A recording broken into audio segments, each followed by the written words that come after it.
I died on my 28th birthday, choking on champagne while my family toasted to their victory. That's not a metaphor. I literally choked to death while my mother, my sister, and my brother-in-law laughed and took photos for Instagram. By the time someone thought to call 911, I was already gone.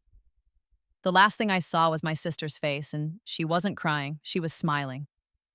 3 days later, I woke up in my childhood bedroom, 23 years old, 5 years before that final, fatal birthday. I woke up the morning after I'd signed everything away. The documents were still on my desk, my signature in shaky blue ink at the bottom of each page. Deed transfer, trust dissolution, beneficiary change forms, a full and complete relinquishment of my inheritance from my late father's estate, signed over to my mother with the understanding she'd manage it for the family. In my first life, I'd been so stupid, so trusting. I'd believed Mom when she said Dad's business partners were circling like sharks, that we needed to consolidate assets quickly to protect them. I'd believed Rachel when she cried and said her wedding would have to be canceled without an immediate cash infusion. I'd believed them when they said it was temporary, just paperwork that of course my share would still be mine. Within a year, I was cut off completely. Rachel's husband Derek got a VP position at Dad's company. Mom bought a beach house. My trust fund, the one Dad had specifically established for me that should have paid out $200,000 a year for life, was empty. When I asked about it, Mom said I'd signed away my rights to ask questions. When I threatened to lawyer up, I started getting sick. Little things at first, stomach problems, fatigue, then bigger things, seizures, organ failure. The doctors couldn't figure out what was wrong with me. Everything looked like natural causes, like my body was just giving up. It was Rachel who'd been poisoning me. I figured that out in my last weeks when I was too weak to leave my bed in the converted garage they'd generously let me stay in. I heard them talking through the vent, Rachel complaining to Mom that it was taking too long, that she was tired of slipping pills into my food. Just be patient, Mom had said. Once she's gone, everything reverts to me as primary beneficiary. No one will question it. She's been sick for years. They'd planned it from the beginning, the whole thing. And now I was back. I stared at those documents on my desk, my hands shaking, my heart pounding so hard I thought I might be having a heart attack. But no, this was real. I was really here, really alive, really 23 again, and I was done being their victim. I grabbed my phone. It was 6 a.m., but I didn't care. I pulled up my email and started scrolling through my father's old messages, the ones I still had access to in this timeline. Dad had died 6 months ago, and I'd inherited his email passwords along with everything else. In my first life, I'd never thought to look through his files. I'd been too grief-stricken, too overwhelmed. But I'd had 5 years to think about everything in that second life. 5 years of watching them spend money they'd stolen from me. 5 years of being slowly murdered. I knew exactly what to look for now. It took me 3 hours, but I found it. Dad's company, Hartley Industries, had been cooking the books for years. Not Dad. He'd been the honest one, the one who'd built the company from nothing through legitimate hard work. But his CFO, Richard Chen, had been running a securities fraud scheme through a subsidiary. Inflated revenues, fake contracts, offshore accounts. The works. Dad had found out 2 months before his heart attack. There were emails, confrontations, threats of exposure. And then Dad died, and Richard was still CFO, and Mom had taken over as board chair despite having zero business experience. In my first life, the fraud had been exposed 3 years after I signed away my inheritance. The SEC had come down like the hammer of God. Hartley Industries collapsed. Everyone connected to the company was investigated. But by then, I wasn't connected to the company anymore. I'd signed away all my shares, all my rights, all my claims. Mom, Rachel, and Derek took the hit. They lost everything, the house, the cars, the lifestyle. They went to prison. I'd still been dying in that converted garage, alone and abandoned, and I'd actually felt sorry for them. Not anymore. This time, I was going to make sure the hammer fell a little earlier. I took screenshots of everything. Every email, every spreadsheet, every suspicious transfer. Then I packaged it all up into a neat little folder and sent it to my personal cloud storage, just in case. Then I got dressed and went downstairs. Mom was in the kitchen making coffee in her silk robe. She looked younger than I remembered, 52 instead of 57, her face not yet touched by prison and bankruptcy and stress. "Oh, honey," she said when she saw me, her voice dripping with artificial sweetness. "You're up early. How are you feeling?" I know yesterday was overwhelming. Yesterday, the day she'd convinced me to sign my life away. "I need to talk to you," I said. "Of course, sweetheart. I want my documents back." She paused mid-pour, saying, "What?" "The papers I signed yesterday. I want them back. I'm not going through with it."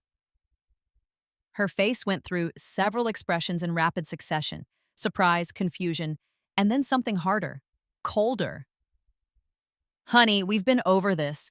The transfers are already filed, and besides, you agreed." I was pressured. I was grieving. I wasn't thinking clearly. I kept my voice steady, even though my heart was trying to beat out of my chest. "I want to reverse it." "That's not possible." "Actually, there's a 7-day rescission period on trust modifications in this state. I looked it up. I have 6 more days to reverse the transfer." I hadn't known that in my first life. I'd learned it later, when it was far too late to matter. Mom set down the coffee pot very carefully. "Emily, you're being ridiculous. This is what's best for the family. Your father would have wanted—" "Don't you dare tell me what Dad would have wanted." The words came out sharper than I intended, but I didn't care. Dad set up that trust specifically for me. He wanted me to be taken care of. Not you, not Rachel, me. "You are being taken care of. The family will cut me off the second you have control. I'm not stupid, Mom." Her eyes narrowed. "Is this about money? Are you really going to tear this family apart over money?" The manipulation was so blatant, it would have been funny if it weren't so ugly. In my first life, this line had worked. I'd felt guilty, selfish, like I was betraying everyone by even thinking about my own interests. "Yes," I said simply. "I'm going to tear this family apart over money, because you're already planning to tear me apart over it." "That's absurd. You're my daughter, and you're about to steal everything Dad left me. So I guess we're even." Rachel stumbled into the kitchen at that moment, wearing Derek's oversized t-shirt and looking hungover. "What's all the yelling?" "Your sister has decided to be selfish," Mom said, her voice tight. "What? Em, what's going on?" I looked at my sister, the same sister who would spend the next 5 years helping to kill me, and felt nothing but cold rage. "I'm taking back my inheritance," I said. "I'm reversing the transfer." Rachel's face went pale. "You can't do that. I already told Derek we'd have the money. The wedding is in 6 months. We've made commitments." "Then unmake them. Emily, please." Rachel's eyes filled with tears, the same fake tears that had manipulated me so many times before. "I'm your sister. Don't you want me to be happy?" "Not at the cost of my future." "But it's not costing your future. Mom will manage everything and we'll all benefit. It's better for everyone this way." "Better for you, you mean?" "Better for the family." I was so tired of that phrase. The family. As if they were some sacred unit I owed everything to, as if my needs and wants and literal survival didn't matter as long as the family was taken care of. "I don't care," I said. I'm going to the lawyer today to start the reversal process." Mom's expression shifted into something dangerous. "If you do this, there will be consequences." "Is that a threat?" "It's a fact. You'll be choosing to alienate yourself from this family, from your sister's wedding, from your mother. Is that really what you want?" In my first life, this threat had terrified me. The idea of being alone, cut off, rejected by the only family I had left after Dad died. Now I knew that being cut off from them was the best thing that could ever happen to me. "Yes," said. "That's exactly what I want."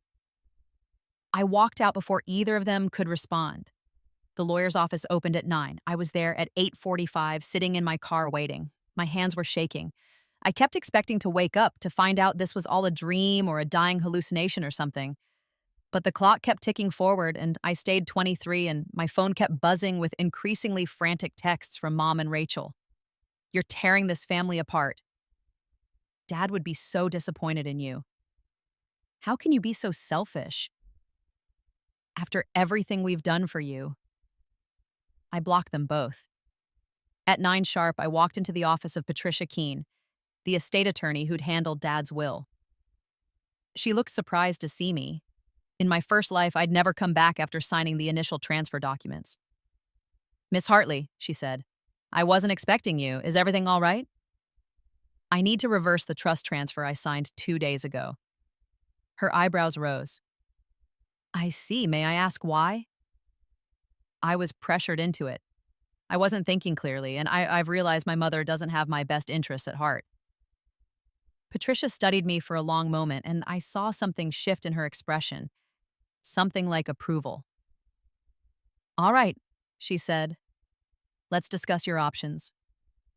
The rescission process was surprisingly straightforward. Since we were still within the 7-day window and since I claimed duress, Patricia could file an emergency motion to freeze the assets and reverse the transfer. It would take a few days to process, but the reversal would be retroactive. Your mother isn't going to be happy about this, Patricia warned me. I know. She may contest it. It could get ugly. It's already ugly. Patricia nodded slowly. There's something you should know, Emily. When your father's will was being drafted, your mother tried very hard to convince him to leave everything to her directly, with her as the sole decision-maker for distributions to you and your sister. He refused. He specifically wanted you to have independent control of your inheritance. My throat tightened. He did? He told me he was worried about, well, he didn't say exactly, but he wanted to make sure you were protected. He set up your trust to be irrevocable and independent, specifically so no one could pressure you into giving it up. She paused. Of course, that protection only works if you don't voluntarily sign it away. I'd voluntarily signed it away. In my first life, I'd undone all of Dad's careful planning in one grief-stricken afternoon. I'm fixing it now, I said quietly. Good, Patricia smiled. I'll file the motion today. In the meantime, I'd suggest you find somewhere else to stay. This is going to get contentious. She wasn't wrong. I went back to the house to pack a bag, and Mom was waiting for me in the driveway with Rachel and Derek. Derek was new. In my first life, I'd barely known him at this point. He was tall, handsome, in a bland sort of way, and already looking at me like I was an obstacle to overcome. Rachel said, stepping forward, please, let's talk about this. There's nothing to talk about. You're making a huge mistake, Mom said.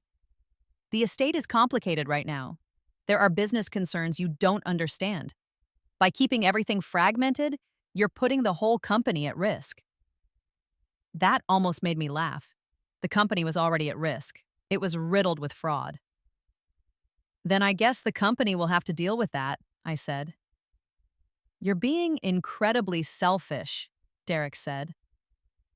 I looked at him, the man who had become Rachel's husband, who would help steal my money, who would stand by while they poisoned me. And you are? I said coldly. He blinked. I'm Derek, Rachel's fiancé. Congratulations, this doesn't concern you. Actually, it does. Rachel and I are planning a life together. Her financial situation affects our future. Then maybe you should get a job. His face flushed red. Rachel grabbed his arm before he could respond.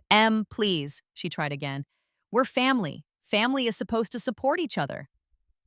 You're right, I said. Family is supposed to support each other, but you only care about support going one direction, toward you.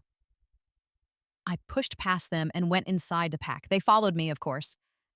Mom stood in my doorway while I threw clothes into a duffel bag, her arms crossed, her face tight with anger. Where are you going to go? She demanded. Hotel. With what money? You don't have a job.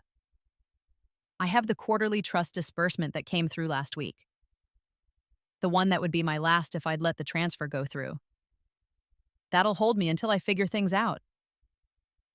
This is ridiculous. You're throwing away your family over nothing. I zipped the bag and turned to face her. It's not nothing to me. Your father would be ashamed. That was supposed to hurt. It was supposed to make me crumble, to second guess myself, to give in.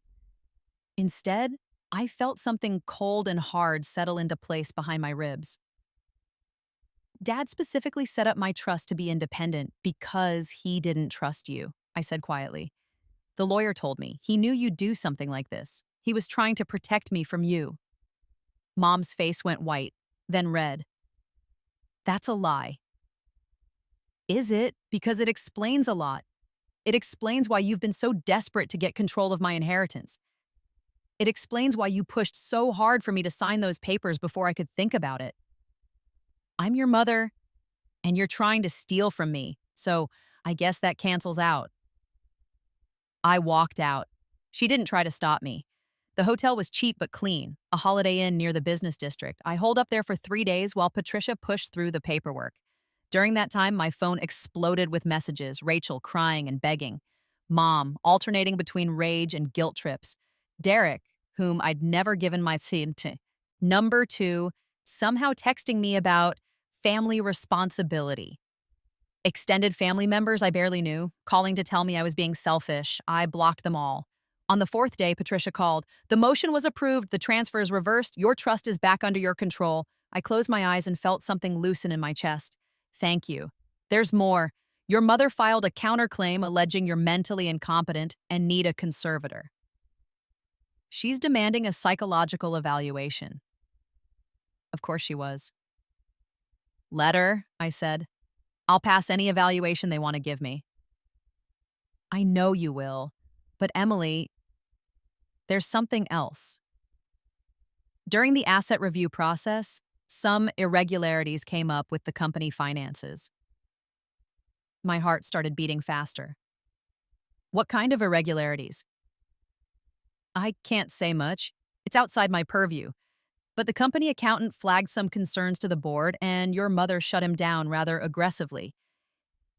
He's concerned enough that he contacted me directly to ask about whistleblower protections.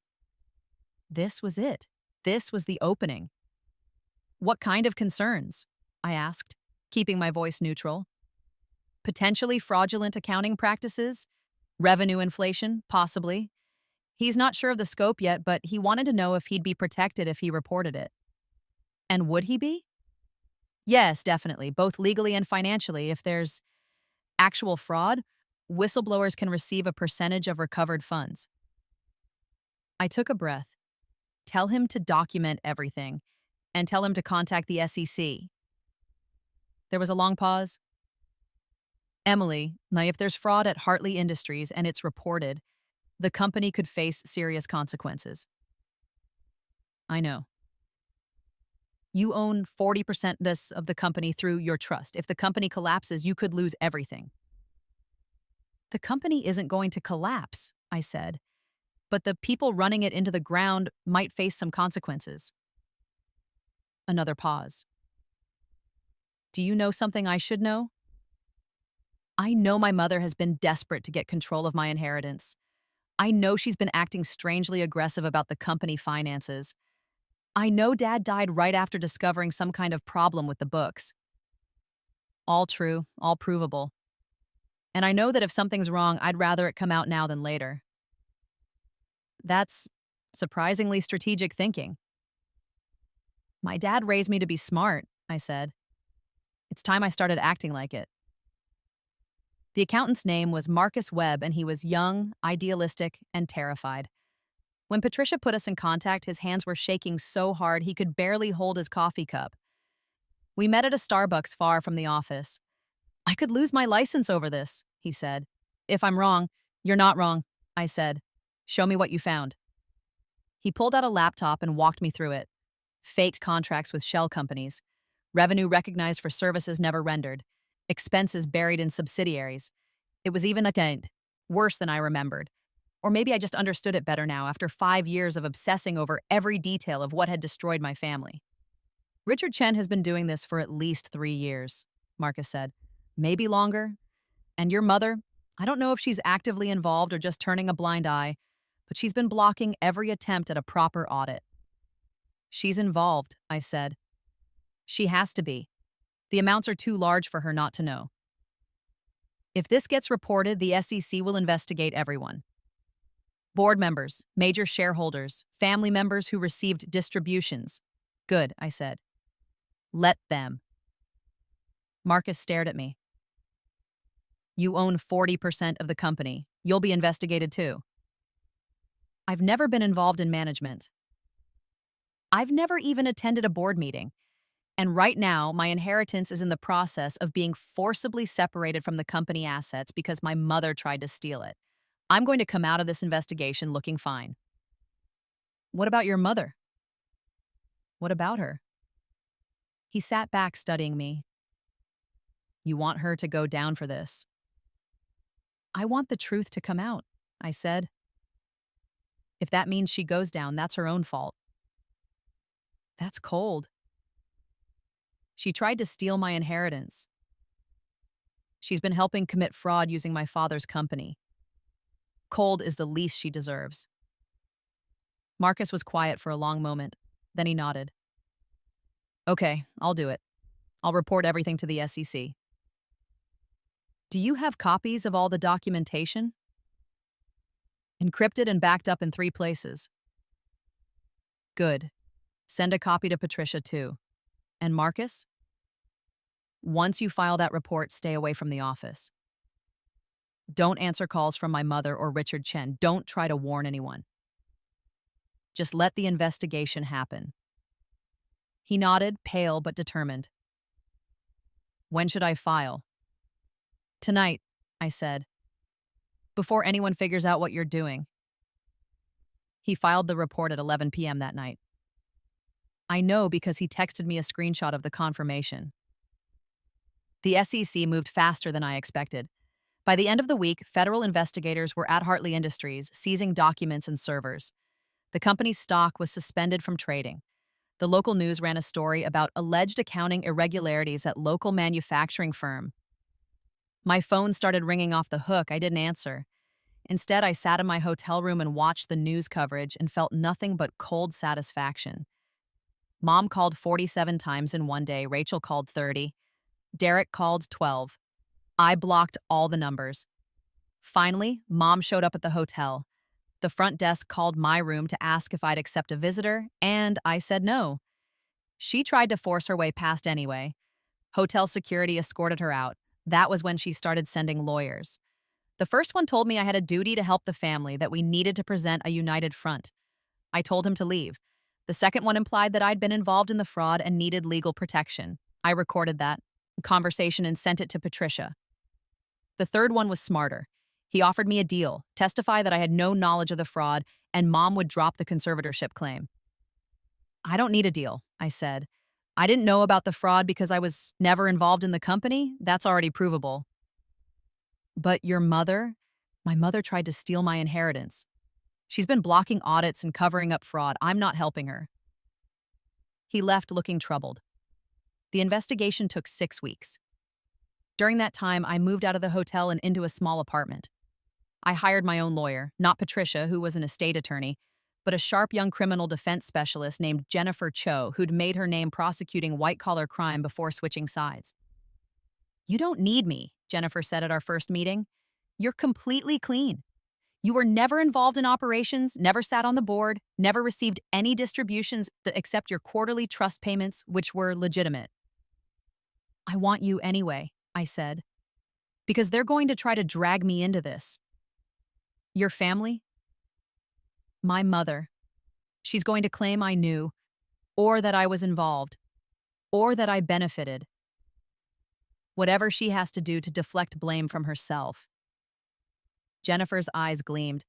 You really don't like her, do you? She tried to steal everything my father left me. Then when I fought back, she tried to have me declared mentally incompetent. I paused. In another life, she would have done a lot worse. Jennifer didn't ask what I meant by that.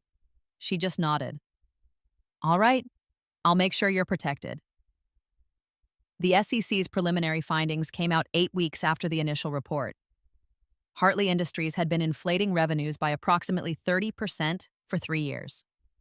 Richard Chen had created a web of shell companies and fake contracts to hide the fraud. Estimated losses to investors, $45 million. Richard Chen was arrested. Mom was named as a person of interest. Rachel and Derek, who'd both been receiving large consulting fees from the company despite doing no actual work, were also under investigation. The board of directors, the ones who weren't complicit, voted to remove Mom as chair. The company itself entered emergency restructuring. And me?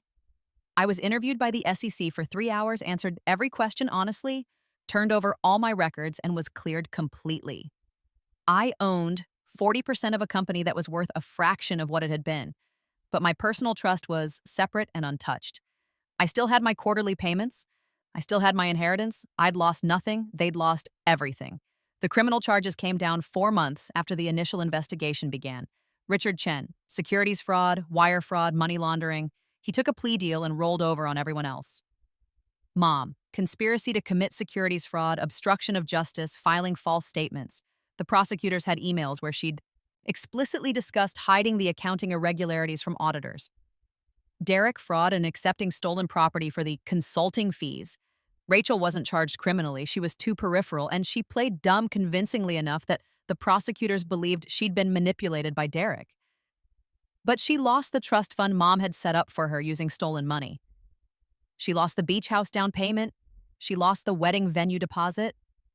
She lost Derek, who dumped her the second he realized she couldn't help him with legal fees. The trial was a media circus.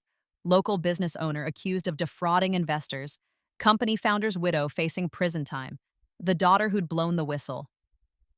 Except I hadn't blown the whistle, Marcus had, but the narrative was too good to ignore. The news loved the angle of the brave daughter standing up to her corrupt mother. I gave exactly one interview to a local reporter who'd been covering the story from the beginning. My father built Hartley Industries, honestly, I said. He would have been devastated to see what it became after his death. I'm glad the truth came out. Your mother claims you betrayed the family. I protected my father's legacy. If that's betrayal, then I'm guilty. Do you have any regrets? I thought about that moment in my first life, choking on champagne while they laughed. I thought about 5 years of being poisoned and discarded and murdered. No, I said. I don't regret any of it. The trial lasted 6 weeks. The jury deliberated for 8 hours. Richard Chen got 12 years. Mom got 8 years and a $2 million fine. Derek got 5 years. Rachel got off with community service and probation, but her reputation was destroyed. No one would hire her. She moved away. I heard she ended up in Phoenix working retail. I didn't care. Hartley Industries survived, barely. A private equity firm bought out the remaining shares and restructured the whole company. They kept the name as a courtesy to Dad's legacy, but everything else changed. My 40% got diluted in the restructuring, but I still came out with enough to be comfortable. More than comfortable. The PE firm offered me a seat on the new board, and I took it. Not because I cared about the business, but because I wanted to make sure nothing like this ever happened again. I was 24 years old, I had my inheritance, my independence, and my future back. And on my 28th birthday, the birthday I died in my first life, I went to a nice restaurant, ordered an expensive bottle of champagne, and toasted to absolutely no one.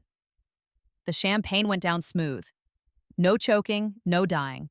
Just me, alive and free, with everything I'd been owed. I pulled out my phone and scrolled through my blocked contacts. Hundreds of messages from Mom, from Rachel, from people who'd called me selfish and ungrateful and cruel. I deleted all of them. Then I ordered dessert and didn't think about any of them for the rest of the night. Months later, I got a letter from Mom, forwarded through Patricia because I'd never given Mom my new address. The handwriting was shaky. Prison had been hard on her, apparently. She'd aged a decade in less than 2 years. The letter was long, rambling, full of justifications and excuses. She'd only been trying to protect the family. She'd only been doing what she thought was right. She'd never meant for things to go so far. And at the end, I'm still your mother. I still love you. Please come visit me. I read it once, then put it through the shredder.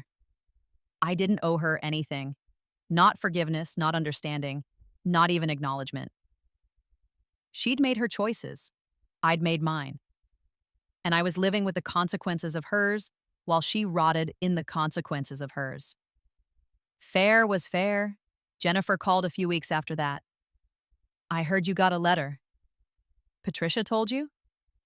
She was worried about you. Wanted to make sure you were handling it okay. I'm fine. Good. A pause. For what it's worth, I think you did the right thing. All of it. Even letting my mother go to prison? Especially that. She committed crimes. She faced consequences. That's how justice works. She says she still loves me. I'm sure she does in her way. But love doesn't excuse fraud, and it doesn't excuse trying to steal your inheritance.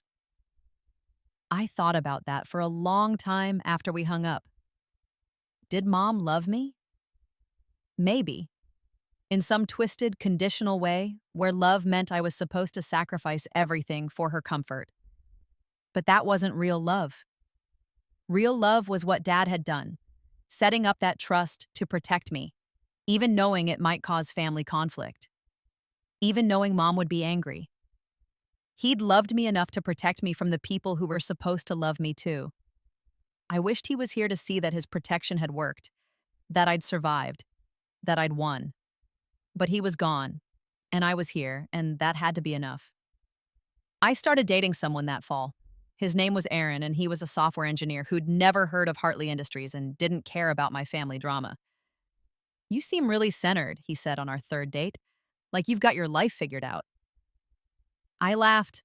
Not even close, but I'm working on it. Well, whatever you're doing, it's working. If he only knew. We took things slow. I wasn't ready to trust anyone completely. Maybe I'd never be ready after everything. But he was patient and kind and didn't push. On our 6-month anniversary, he asked about my family. I don't really talk to them, I said. Why not? I thought about explaining. The theft, the betrayal, the murder. No, wait, that hadn't happened this time. Just the theft and betrayal. They tried to take something that wasn't theirs, I said finally. And when I stopped them, they couldn't forgive me for it. That sucks. Yeah, but I'm better off without them. He squeezed my hand. Their loss. And it was. It really was, Rachel. Tried to reach out a few times over the years, an email here, a message through a mutual acquaintance there. She'd gotten married again, some guy she met in Phoenix. She had a kid. She was doing better. She wanted to reconnect. She wanted me to meet my nephew. She wanted to move past all the ugliness. I never responded. Not out of cruelty, but out of self-preservation. Rachel had helped steal from me once. In another timeline, she'd helped murder me. I didn't owe her a second chance just because she'd managed to rebuild her life. My life was good. I had my trust fund, my board seat, my apartment, my boyfriend. I'd gone back to school and finished my degree. I was thinking about grad school. I was happy. And I'd learned something important, something I wished I'd known in my first life. Sometimes the people who hurt you the most are the ones who claim to love you. Sometimes family is just an excuse for exploitation. And sometimes the only way to survive is to walk away and never look back. Mom got out of prison after 6 years, early release for good behavior. I heard about it through Patricia, who thought I should know. She's living in a halfway house, Patricia said. She wanted me to tell you she's changed. She wants to make amends. No. I told her you'd probably say that. She can make amends by leaving me alone. Patricia was quiet for a moment. You know, when your father first came to me about setting up your trust, he said something that stuck with me. He said he was worried that if anything happened to him, your mother would try to consume you. Those were his words, consume you. My throat tightened. He knew. He knew enough to be worried. And he did everything he could to protect you. She paused. I think he'd be proud of how you protected yourself. I hope so. Emily, do you ever regret how things turned out? Your mother in prison, your sister estranged, the company nearly destroyed? I thought about that. Did I regret it? No, I said. They made their choices. I just made sure those choices had consequences. That's very cold. Maybe, but I'm alive and free and happy. In another version of my life, I wouldn't be. Patricia didn't ask what I meant. She just said, "Then I'm glad you're here." I turned 30 in Paris with Aaron. We'd been together for 4 years by then, and he'd proposed on the plane. I said yes, not because I needed him, but because I wanted him, because he made me happy without trying to control me, because he'd never asked me to sacrifice myself for his comfort. We got married in a small ceremony with his family and a handful of friends. No one from my side attended. Aaron's mother asked about that once. "Don't you have anyone you want to invite?" "Everyone I care about is already here," I said. And it was true. My family of choice was better than my family of blood had ever been. The nightmares stopped after the wedding. I'd been having them for years, dreams, where I was back in that converted garage, dying slowly, listening to them laugh through the vents. But after the wedding, they just stopped. I woke up every morning next to Aaron in our apartment, alive and safe and free, and it felt like a miracle. Because it was a miracle. I'd been given a second chance, and I'd used it to save myself. Not everyone gets that opportunity. I visited Dad's grave on what would have been his 60th birthday. I hadn't been there since the funeral in this timeline. Too much pain, too much anger at what had happened after he died. But now, with enough distance and healing, I could stand at his headstone without breaking down. "I kept it safe," I said quietly. "The trust, the company, your legacy, I know it got messy, and I know Mom went to prison, but you were right to protect me. You were right about everything." The wind rustled through the trees. A bird sang somewhere nearby. "I miss you," I said. "I wish you were here to see how things turned out. I think you'd be proud." I left flowers, blue hydrangeas, his favorites, and walked away. I didn't look back. I never saw Mom in person after the trial. She tried a few more times over the years to reach out, but I never responded. Eventually, she stopped trying. I heard she died when I was 35. Heart attack, quick and relatively painless. Rachel sent me a message about the funeral.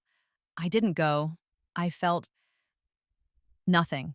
No grief, no relief, just a distant sort of acknowledgement that a chapter of my life was finally completely closed. "Are you okay?" Aaron asked when I told him. "Yeah," I said, I really am." And I was. Because in the end, I'd won. Not in some petty, vindictive way, but in the way that actually mattered. I'd survived. I'd protected myself. I'd built a life I loved. They'd tried to consume me, just like Dad had feared, and I'd refused to be consumed. That was the real victory.